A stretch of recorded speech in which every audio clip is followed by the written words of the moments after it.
Class 10th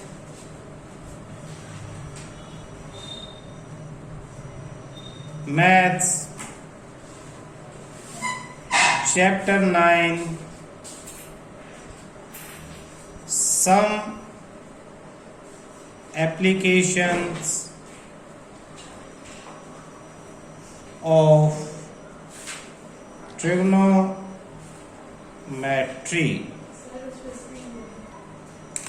question हमारा 8th, इससे पहले हम कर चुके हैं।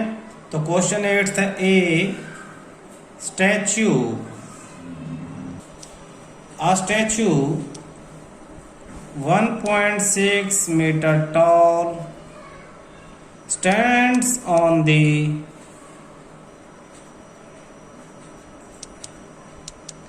top of a pedestal.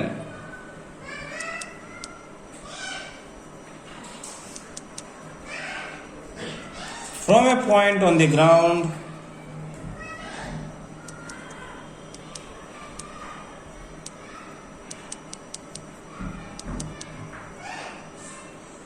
the angle of elevation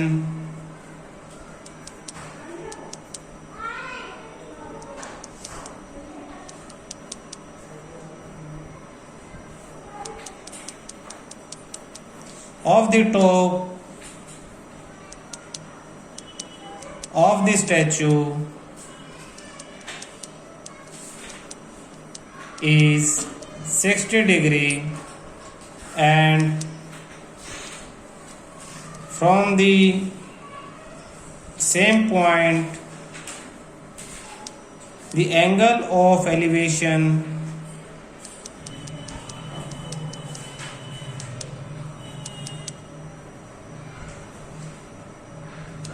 of the top of the pedestal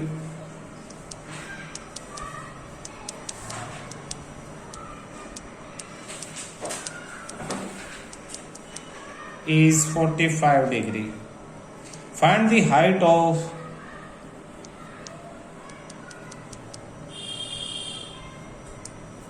the pedestal. A statue figure बनाता है। सबसे पहले इसमें फिगर जरूरी है। एक statue 1.6 metre tall stand on a pedestal. Pedestal मतलब जिसके ऊपर स्टैचू खड़ा करते हैं। हम इन चीजों को सिर्फ लाइन से डिनोट करेंगे। जैसे हम बताएंगे ए बी, ये पेडेस्टल है, पेडेस्टल। और इसके ऊपर हमने बी सी ये स्टैचू खड़ा कर लिया, statue.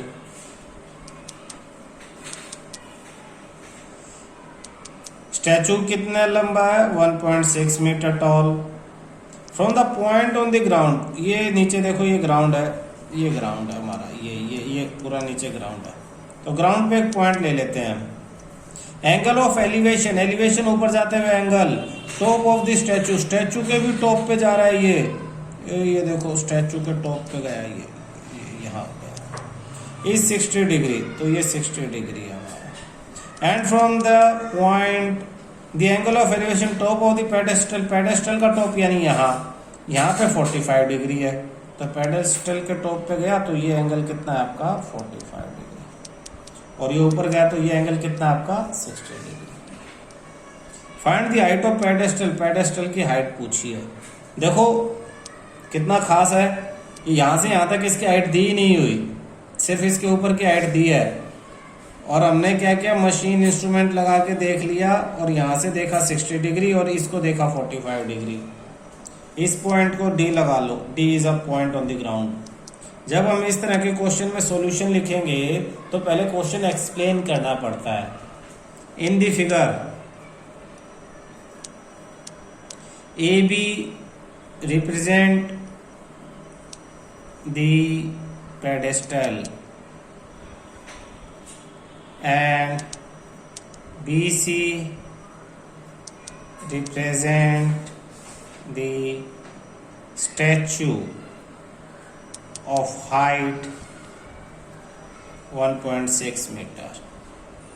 D is a point on ground such that ये जो दो एंगल है CDB, angle CDA equal to 60 degree and angle BDA equal to 45 degree. ये आपको एक्सप्लेन करना पड़ेगा कि ये पेडेस्टल, ये उसके ऊपर स्टैचू, इस पॉइंट से ये 60 डिग्री का एंगल, यहाँ से ये इतना, और ये आपका 45 डिग्री। इसके बाद दो एंगल है तो दो ट्रायंगल बनेंगे।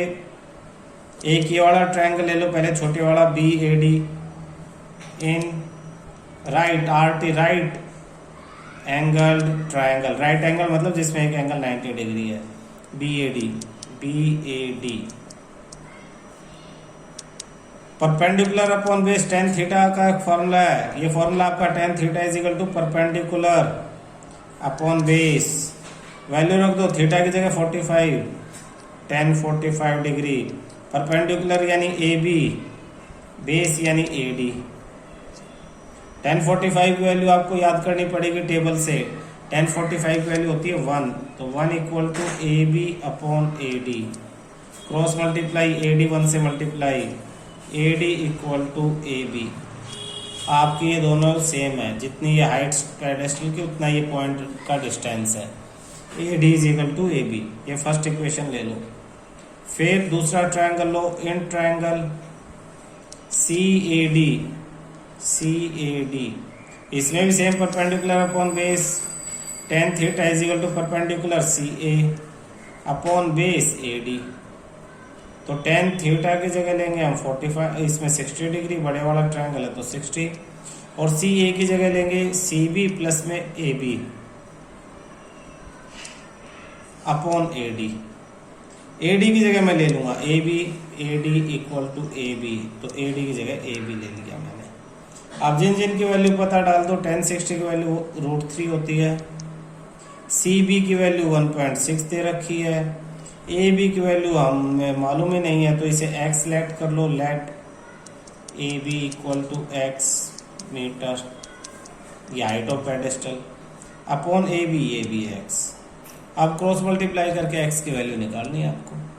x √3 से मल्टीप्लाई होगा तो √3x equal to 1.6 plus x, ये x उधर माइनस जाएगा तो ये हो जाएगा, मैं यहाँ करवा रहा हूँ, √3x minus x equal to 1.6, फिर x कॉमन तो √3 minus 1 equal to 1.6, x is equal to ये सब उधर डिवाइड, 1.6 डिवाइड में √3 माइनस 1।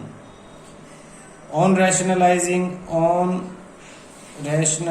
इसे रैशनलाइज करना है, कैसे करेंगे, 1.6 अपॉन √3 माइनस 1 मल्टीप्लाई कर देंगे √3 प्लस 1 से और √3 प्लस 1 से, तो ऊपर तो 1.6 √3 प्लस 1 आ जाएगा, नीचे a square minus b square, तो √3 का स्क्वायर 3 माइनस 1 का square 1।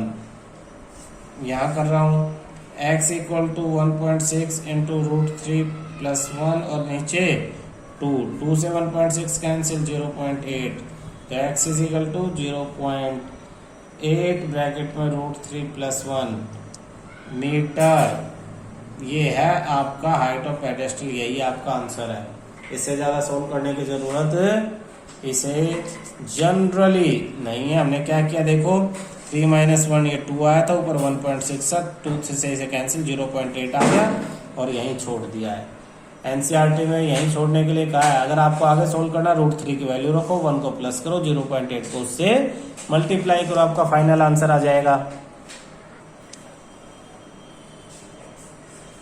The angle of elevation of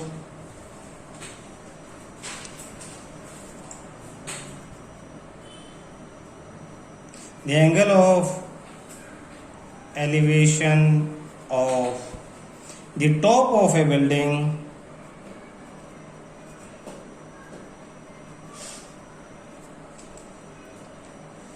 from the foot of the tower is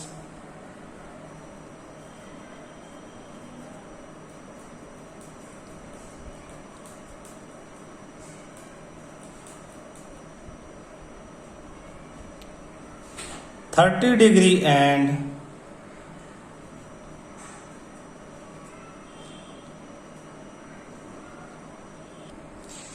the angle of elevation top of a building from a foot of tower is 30 degree and the angle of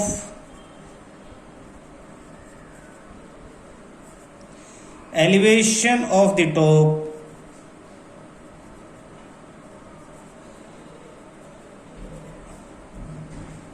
of the tower from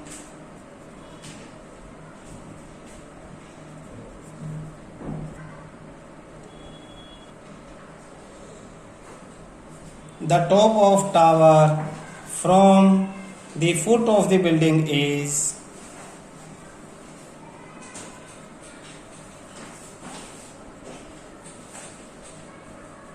60 degree. If the tower is 50 meter high, if the tower is 50 meter high, find the height of building. Find the height of the building.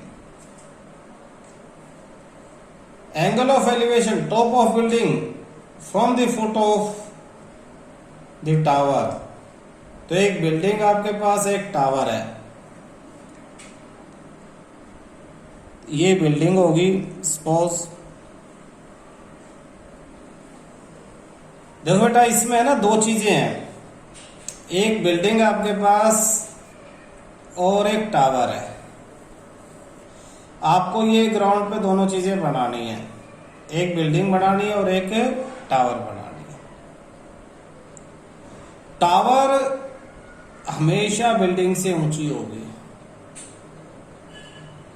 तो building को थोड़ा सा कम height का बनाओ। Angle of elevation top of building, तो ये building है, आप ए बी बिल्डिंग को आपने रिप्रेजेंट कर दिया और सी डी कर दिया टावर। इस क्वेश्चन में सबसे इंपॉर्टेंट तो यही है कि आप डिसाइड करो कि बिल्डिंग और टावर कौन सी है। तो ए बी टावर, टावर बड़ी है और सी डी आपकी बिल्डिंग है।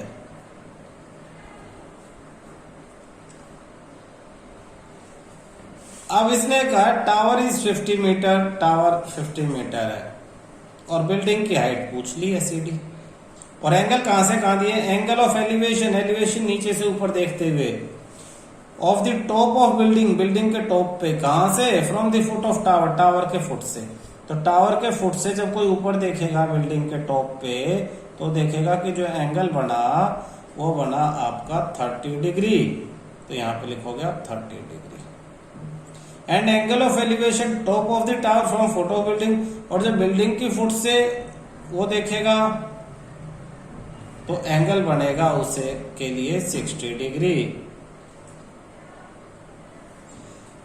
If the tower is 50 metre height, tower की हाइट 50 मीटर दे दी। हाइट ऑफ बिल्डिंग, बिल्डिंग की हाइट ये पूछी है। देखो height and distance, trigonometry, trigonometry है क्या, ट्रिग्नोमेट्री कहता है अगर एक राइट एंगल ट्रायंगल है, उसमें 3 साइड, 1 2 और 3, तीनों में से कोई भी एक साइड पता हो, कोई भी वन साइड मालूम हो, और कोई भी वन एंगल इस 90 के अलावा, ये वाला एंगल या ये वाला एंगल, कोई भी वन एंगल अदर देन 90 मालूम हो, तो आप बाकी दोनों साइडें भी फाइंड आउट कर सकते हो, उनकी लेंथ निकाल सकते हो। यही ट्रिग्नोमेट्री है। तो अब इसी चीज को यूज करेंगे सॉल्यूशन में। देखना थ्योरी तुम एक्सप्लेन कर लेना, एंगल देके हम ट्रायंगल डायरेक्ट करते हैं। In triangle right angle triangle कौन सा, BAC ले लेंगे क्योंकि ये 60 डिग्री है। Perpendicular upon base, tan theta का फॉर्मूला है, tan theta perpendicular upon base, tan theta यानी tan 60, परपेंडिकुलर AB और बेस AC। tan 60 की वैल्यू √3, पिछले क्वेश्चन की तरह AB की वैल्यू 50 अपॉन AC उधर मल्टीप्लाई √3 जगह बदल देंगे आपस में, तो AC equal to 50 upon √3 metre. ये AC की वैल्यू आ गई 50 अपॉन √3। तो मैंने क्या किया, एक ट्रायंगल में एक साइड और एक एंगल के हेल्प से दूसरी साइड निकाली, वो साइड निकाली तो दूसरे ट्रायंगल की भी एक साइड है। अब मैं इसी चीज को यूज करूंगा और लिखूंगा in right angle triangle DCA, ये भी राइट एंगल ट्रायंगल है DCA। फिर मैं लिख दूंगा tan theta equal to perpendicular upon base, tan theta यानी अब की बार 30 डिग्री, इस ट्रायंगल में तो 30 डिग्री है, तो ten 30 degree perpendicular DC upon base AC. Ten 30 की वैल्यू होती है 1/√3, डीसी की वैल्यू तो हमें निकालनी है तो डीसी रखो अपॉन एसी, एसी की वैल्यू 50/√3, तो इसे उधर ले जाके मल्टीप्लाई कर देंगे, तो 1/√3 मल्टीप्लाई 50/√3 इक्वल टू डीसी, यही आपका आंसर है। सिंप्लीफाई कैसे करेंगे, DC equal to 50/√3 into √3 3, therefore height of building is, height इसे मिक्स फ्रैक्शन में लिखे तो 16/2/3 मीटर आ जाएगा। Height of building is 16/2/3 metre, clear है।